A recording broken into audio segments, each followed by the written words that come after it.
Que loucura foi essa partida do Vasco contra o São Paulo. O Vasco parece que só ganha se ele sair atrás do placar e precisar virar.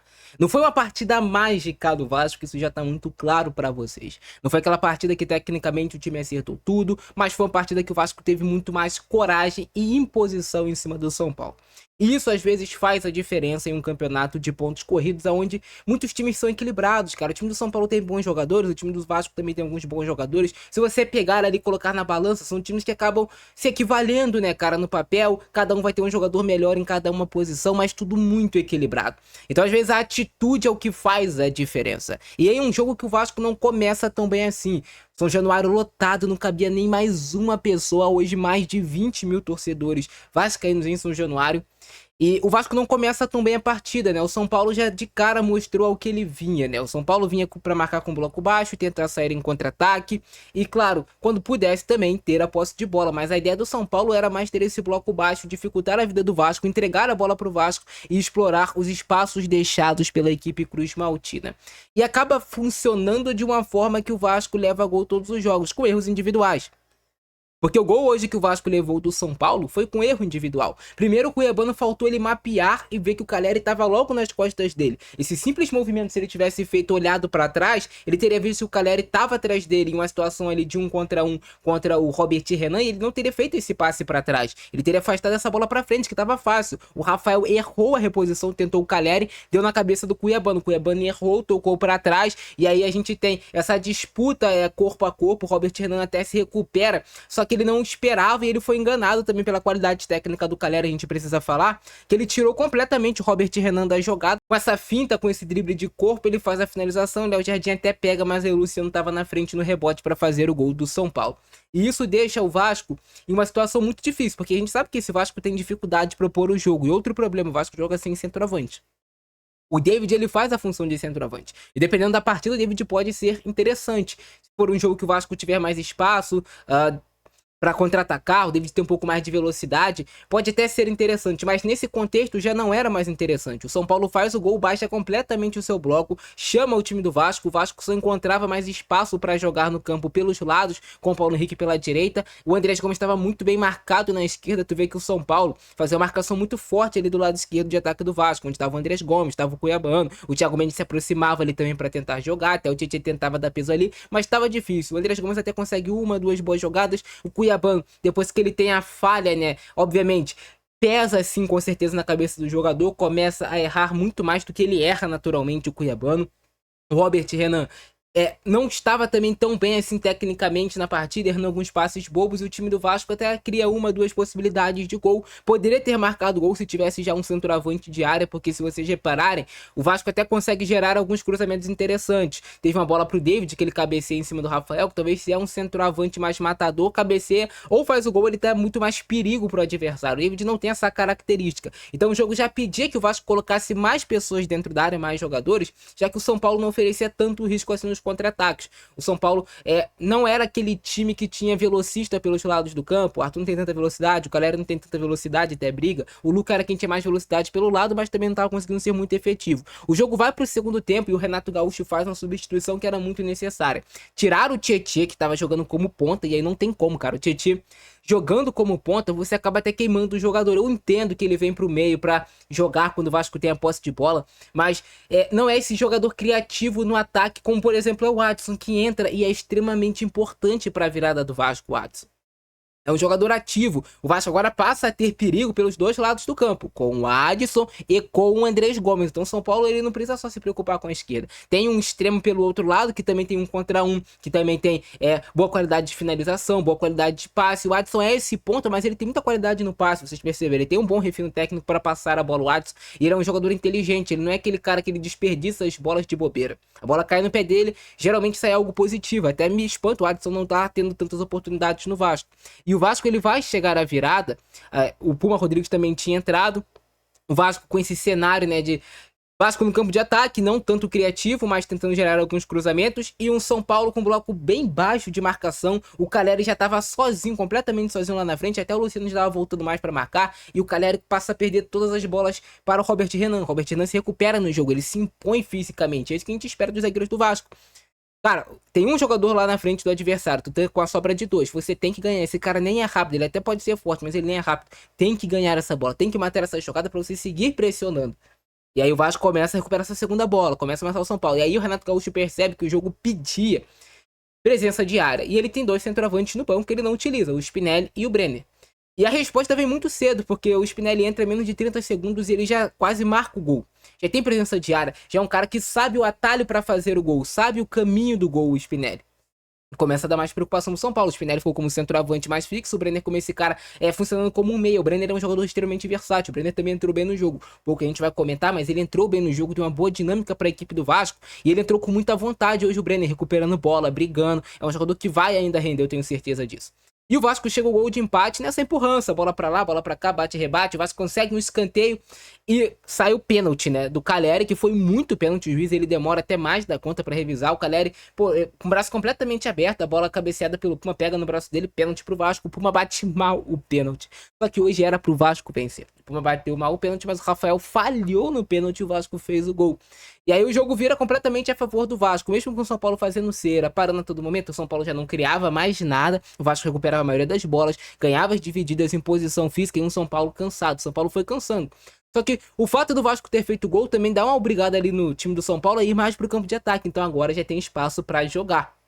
E o gol da virada do Vasco sai dessa maneira aqui. E os detalhes do gol dessa virada do Vasco que você não percebeu foram esses aqui. O Adson é muito importante e precisa ser mais utilizado. A jogada começa com o Cuiabano fazendo esse passe longo encontrando o Adson. E reparem como o São Paulo já não tinha mais tanto vigor físico na hora de fazer a marcação. Outro detalhe também é que o Vasco tinha nesse momento da partida o Andrés Gomes e o Watson jogando ali pelo mesmo lado. Eu acho que foi mais ocasião de jogo do que realmente uma tentativa de mudança tática do Renato Gaúcho. A gente tem o Puma ultrapassando pela direita, o Cuiabano faz o lançamento, mas ele vai acompanhando a jogada para estar dentro da área, e os 2 centroavantes do Vasco lá dentro também, o Spinelli e o Brenner, dando esse peso que estava faltando no jogo. O Watson temporiza a jogada certinho, traz por dentro, abre espaço, ultrapassagem do Puma que faz o cruzamento. O Mike até afasta essa bola de primeira, só que o Vasco, pelo fato de ter muitos jogadores na área, por querer mais do que o São Paulo, a tendência é que a bola sobre para um jogador do Vasco.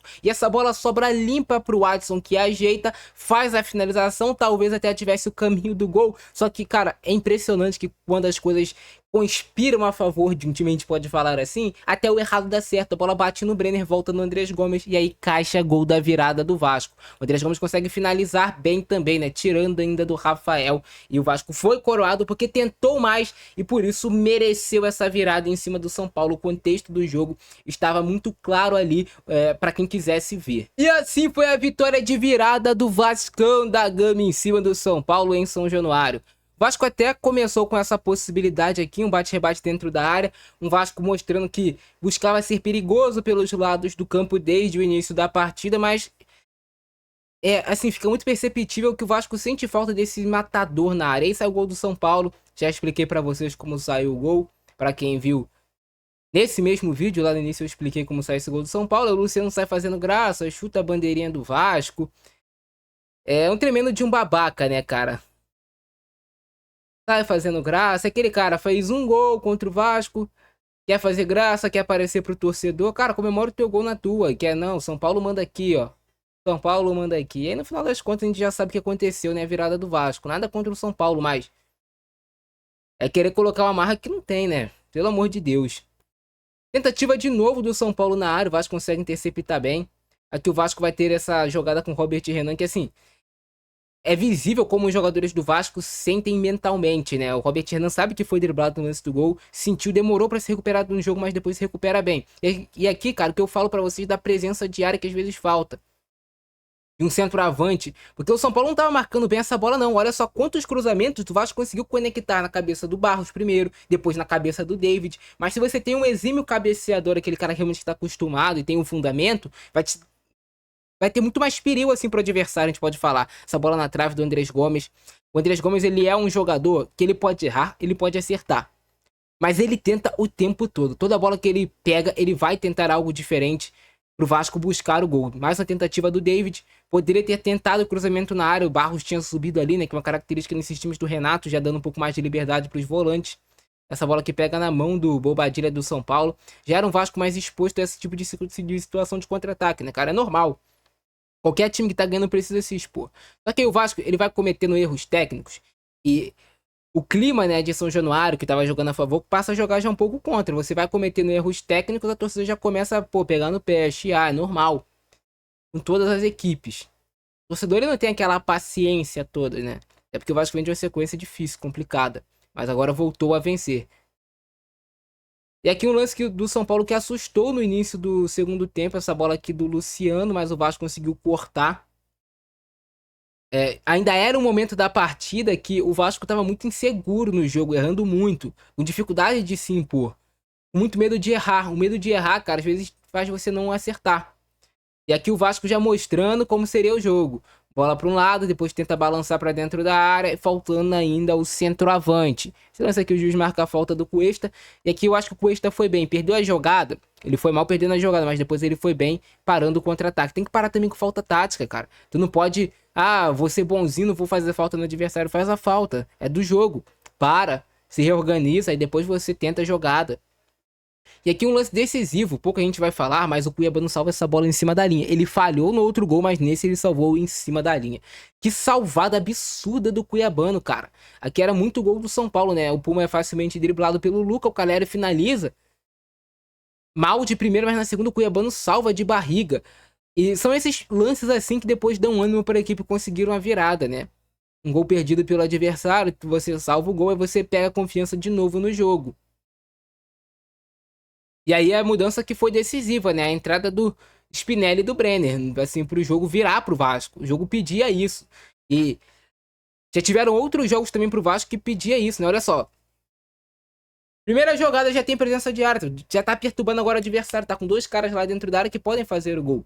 Mas o Brenner chegando, o Puma também com muita liberdade pra estar dentro da área, já que o Vasco tava com esse posicionamento bem mais ofensivo do que o São Paulo. E aí o Vasco perturbando o São Paulo, bola parada, não era um Vasco organizado não, jogando muita bola de pé em pé não, era um Vasco mesmo na empurrança, cara.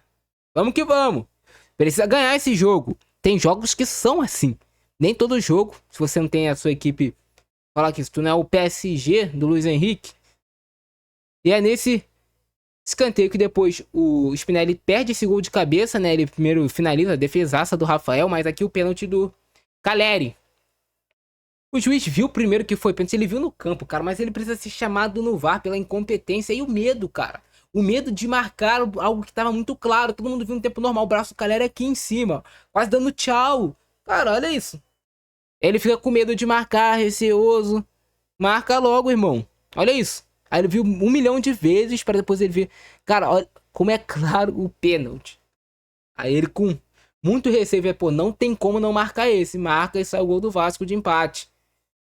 Graças a Deus, esse gol faz São Paulo depois se abrir um pouco mais, dar espaço pro Vasco trabalhar.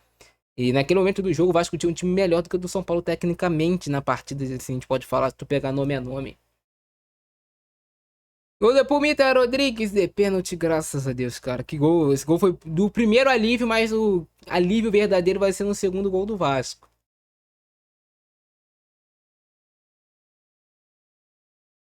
Olha aí. Rafael. A bola passou no meio da mão dele ali. Quando tem que ser, é. Essa é a frase. Quando tem que ser, cara. Não tem o que fazer. E ainda vai dar tempo pro gol da virada do Vasco. Primeiro o Vasco vai dar essa ameaçada aqui com o Andrés Gomes. Mas olha como é que o Vasco tava com vários jogadores dentro da área do São Paulo. O Vasco era quem queria virar o jogo. São Paulo talvez um ponto pro São Paulo aqui dentro de São Januário, fora de casa. Não era um resultado ruim, não. Dentro do contexto também do que foi a partida. O Watson levando muito perigo. Que bola aqui do Watson. Passa com muito perigo. Ele traz pra dentro. Tem essa característica de bater de perna trocada. O Watson. A bola passa muito perto do gol. Gostaram de filmar essa vascaína. Toda hora aparecendo na transmissão. E aqui o gol da virada do Vasco. O Andrés Gomes foi coroado. Cara, o Andrés Gomes é um dos jogadores do Vasco que mais merece marcar gols. É o segundo jogo dele consecutivo marcando gols. E eu já tava vendo várias pessoas, não a torcida do Vasco, mas os rivais, né? Ah, o Andrés Gomes não faz gol. O ponto de vocês é bom, mas não faz gol. Não muda o placar. O Andrés Gomes já tá com 2 gols agora no campeonato. Tá marcando mais. Um de esquerda, agora um de direita. E esse com peso grande, né? Gol decisivo. Esse é o gol decisivo que a gente fala, o gol que muda o placar, né? Que dá a vitória pro time já ali perto dos 43, 44, 45 minutos do segundo tempo. E aí o Vasco consegue essa virada. E é isso, cara. Gostaram do vídeo? Deixa o like, se inscreve no canal, ativa o sininho. Fica nessa abração do Francesco com nós. Fui!